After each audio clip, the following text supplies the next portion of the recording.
জাতিগত আমরা বাঙালি এবং বাঙালির প্রত্যেককে আমরা সবসময় প্রায়োরিটি দিই, মানে গ্রহণযোগ্যতা পাই।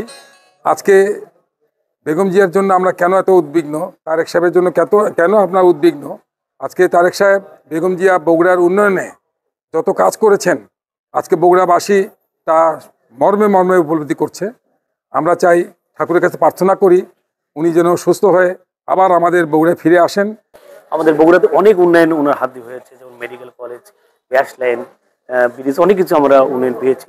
আমরা এখানে আমরা দেখতেছেন যে এখানে আমাদের সনাতন মানুষ যারা আমরা আছি, দল মন নির্বিশেষে সবাই আমরা বগুড়া মানুষ চাচ্ছি দেশনেত্রী বেগম খালেদা যে সুস্থ হয়ে আমাদের মাঝে ফিরে আসুক।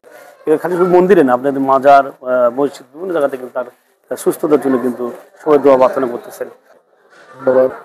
দেশমাতা বেগম খালেদা জিয়ার অসুস্থতা হওয়ার কারণে আজকের এই আমাদের উত্তর চলাপাড়া সরস্বতী আশ্রমে আমরা প্রার্থনার আয়োজন করেছি যে সাবেক তিনবারের প্রধানমন্ত্রী বেগম খালেদা জিয়া উনি এই দেশের জন্য অনেক কিছু করে গেছেন, দেশের মানুষের জন্য করে গেছেন, আমাদের হিন্দু সমাজের জন্য উনি করে গেছেন, সকল জাতির জন্য উনি কাজ করে গেছেন।